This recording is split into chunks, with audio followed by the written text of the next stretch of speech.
जितनी problem chikungunya fever के कारण लोगों में हो रही है, उससे कहीं ज्यादा प्रॉब्लम चिकनगुनिया आर्थराइटिस या फिर चिकनगुनिया वायरस के कारण जो जोड़ों में दर्द है उससे हो रही है। जोड़ों के दर्द से लोग बहुत ज्यादा परेशान हैं, वो भी पोस्ट चिकनगुनिया आर्थ्रैल्जिया या आर्थराइटिस के कारण बहुत सारी परेशानी देखने को मिल रही है। तो आज हम उसी के ऊपर बात करने वाले हैं कि क्यों जोड़ों में इतनी सारी दर्दें हैं लोगों के। फीवर चला गया है, 3 से 5 दिन जो टाइम है फीवर का वो ठीक हो गया है फीवर उसमें, लेकिन उसके बाद जो पेन्स हैं वो जाने का नाम नहीं ले रही है। तो 3 हफ्ते, 4 हफ्ते, महीना, 3 महीने, 6 महीना, साल, इतना टाइम भी हो रहा है लेकिन दर्दें नहीं जा रही हैं। इसके पीछे क्या कारण है और आप खुद से आप होम रेमेडीज क्या ऐसी कर सकते हैं या फिर किस तरीके से क्या ट्रीटमेंट रहेगा आपकी पेन्स का, उसके बारे में आज हम डिस्कस करेंगे।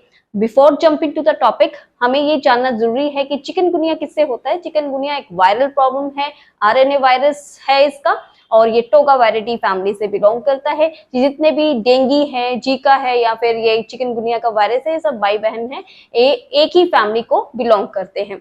और इसका जो मच्छर है, मॉस्किटो है, जो जिससे कि ये फैलता है, वो भी डेंगू वाला ही है। दैट इज द एडीज जो टाइप के मॉस्किटोज हैं, फीमेल उनमें रिस्पॉन्सिबल रहता है इसको फैलाने के लिए, चिकनगुनिया वायरस को। तो अगर हम इसके सिम्टम्स देखते हैं कि अगर किसी को चिकनगुनिया हो जाता है तो उसमें सिम्टम्स सबसे पहले तो हाई ग्रेड फीवर होता है। फीवर इवन 104 तक भी चला जाता है पेशेंट का। एक्यूट फीवर होता है, एकदम से होता है। और सबसे इंपॉर्टेंट चीज जो रहती है वो है आपके जॉइंट्स पेन। जॉइंट्स बिल्कुल एकदम स्टिफ हो जाते हैं, आप चल नहीं पाते हैं, आप सीढ़ियां नहीं चढ़ पाते हैं, आपके हैंड्स के जॉइंट ब्लॉक हो जाते हैं, आपके जो एंकल के जॉइंट हैं वहां पे स्वेलिंग हो जाते हैं। इतनी ज्यादा प्रॉब्लम होती है आपके जॉइंट्स में। एंड रैशेस, जो स्किन है वहां पर रेडिश कलर के रैशेस, साथ में इचिंग स्टार्ट हो जाती है। कुछ एक केसेस में नोशिया या फिर वॉमिटिंग्स भी देखी गई है, या फिर आपके जो गैस्ट्रो इंटेस्टाइनल प्रॉब्लम्स हैं जैसे लूज स्टूल्स वगैरह भी इसके साथ देखे गए हैं। तो ये चिकनगुनिया के सिम्टम्स हैं। लेकिन जो आर्थ्रैल्जिया है, आर्थराइटिस है चिकनगुनिया का, उसके ऊपर अगर डिस्कस करते हैं तो क्यों होता है, क्यों इतनी ज्यादा, इतनी स्वीयर जॉइंट पेन्स क्यों है।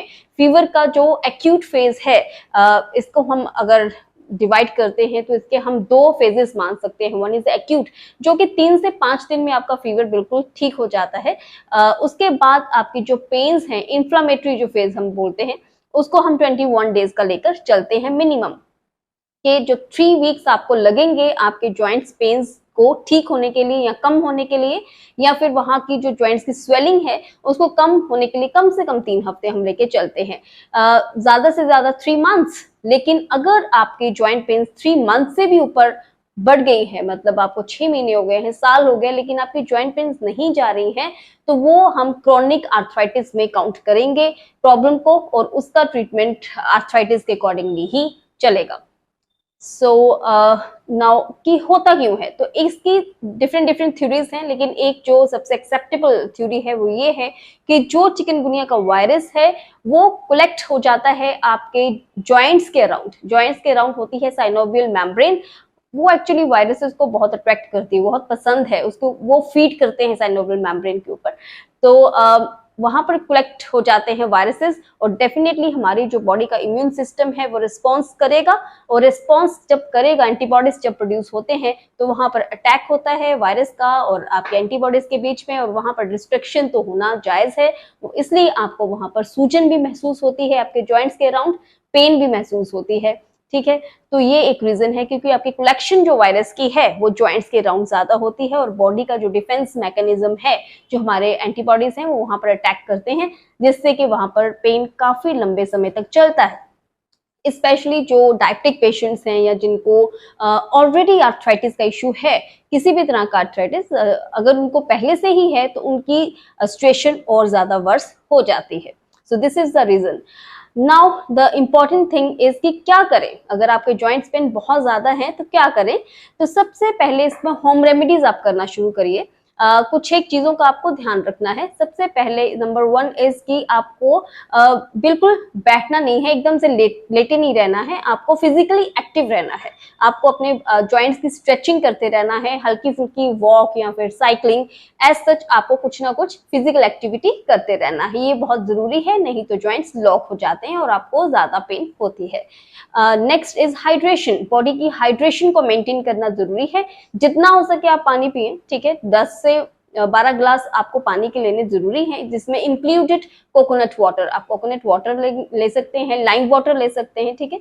तो एज सच आपको, लेकिन आपको कॉफी, चाय, कैफिनेटेड ड्रिंक्स को अवॉइड करना है, carbonated drinks like cold drinks को भी आपको अवॉइड करना है, लेकिन आपको हेल्दी एक डाइट इसमें रखना बहुत इंपॉर्टेंट है।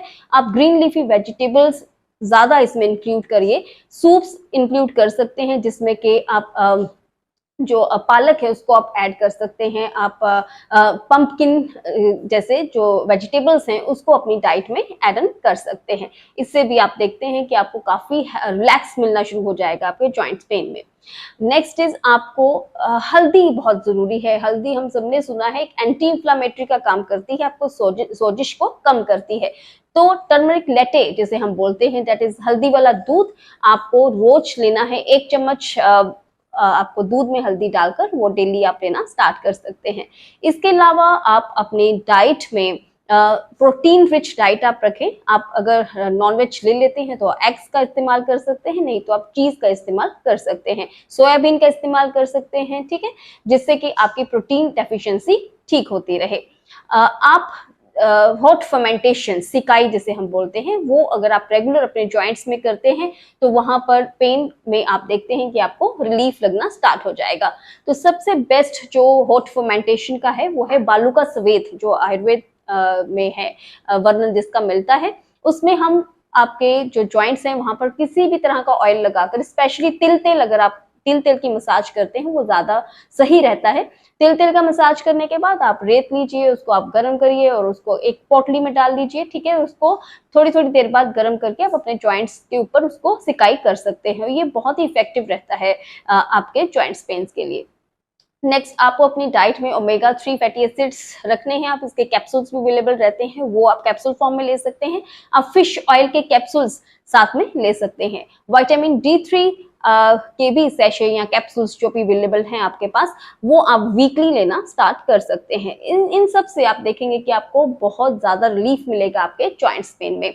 आयुर्वेदिक हर्ब्स लाइक अश्वगंधा की टैबलेट्स 1 ग्राम सुबह 1 ग्राम शाम को आप वो भी स्टार्ट कर सकते हैं। शल्लकी एक हर्ब है आयुर्वेदिक जो कि आपके एंटी इंफ्लेमेटरी काम करती है, जॉइंट्स पेन में बहुत ज्यादा इफेक्टिव है। अश्वगंधा और शल्लकी की टैबलेट्स भी आप साथ में स्टार्ट कर सकते हैं। 2 टैबलेट्स आपको सुबह शाम दूध के साथ लेनी है और बहुत ही इफेक्टिव, आप देखेंगे कि आपको पेन किलर लेने की ज्यादा जरूरत नहीं पड़ेगी। नेक्स्ट, अगर हम आयुर्वेद की बात करते हैं कि क्या आयुर्वेद में भी चिकनगुनिया का वर्णन है, तो ये कोई नई बीमारी नहीं है।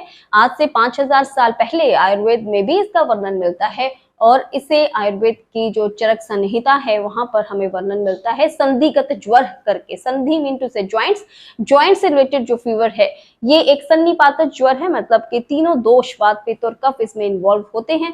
तो डेफिनेटली ये एक सीवियर प्रॉब्लम है और इसमें जॉइंट्स आपके इन्वॉल्व होते हैं। आयुर्वेदिक जैसे कि मेडिकेशन जयमंगल रस या गुरुचादी गनवटी भी हम इस्तेमाल करने लेकिन को देते हैं, लेकिन ये एक डॉक्टर के सुपरविजन में ही अगर हो तो बेटर है। इन सब के अलावा आप अपनी डाइट में सीड्स एंड नट्स रखें। सीड्स स्पेशली सनफ्लावर सीड्स में जिंक बहुत ज्यादा होता है, विटामिन ई होता है, तो सनफ्लावर सीड्स आप रख सकते हैं। आप फॉक्सनट्स अपनी डाइट में, फूल मखाने जिसे हम बोलते हैं, वो ऐड ऑन कर सकते हैं। सॉफ्ट आलमंड्स आप यूज कर सकते हैं। तो इन सब से अपनी डाइट अगर आप हेल्दी रखते हैं, हाइड्रेट रखते हैं, एक्सरसाइज रूटीन में रखते हैं और आपको हॉट फर्मेंटेशन अगर आप सिकाई रेगुलर बेस पे करते हैं, तो definitely these all things are gonna help you definitely in your chikungunya arthritis or post chikungunya arthralgia. Thank you so much.